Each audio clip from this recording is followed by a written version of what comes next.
My dad sold my childhood and told me to be grateful. I, when 19M, grew up super close to my grandfather.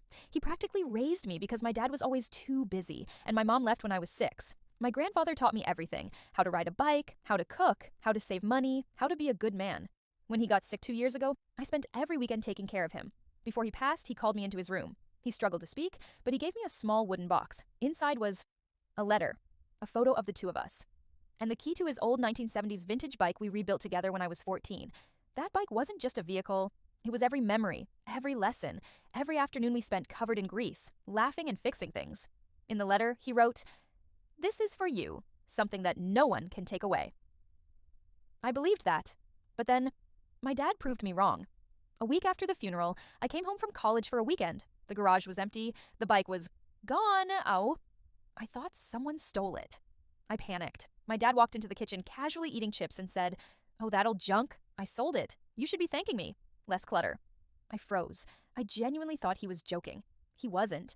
He had sold the bike for 45,000 to buy himself a new TV. A TV. I asked him why he would do something like that when he knew how much it meant to me. He shrugged. "Everything in this house is mine. Your grandfather should have left things to me anyway. I'm the son, not you." I lost it. I yelled. I cried. I begged him to tell me where he sold it so I could try to buy it back. He refused. He said I was overreacting and too emotional, and that I should be grateful he cleaned up the garage. That night, I read my grandfather's letter again. He wrote, "If anyone ever tries to take this from you, fight for yourself. You deserve good things." So I did. I moved out of my dad's house the next morning, packed my clothes and textbooks, and left with nothing else. My dad didn't even look up from his new TV when I walked out. He just said, "Don't come back here crying about that stupid bike again." It's been months. I still check marketplace listings daily, hoping the bike appears somewhere. I still keep the key on my keychain because it's the only piece I have left. People always talk about losing loved ones, but no one prepares you for losing the last physical memory of them, especially because your own parent felt entitled to sell it. And the saddest part?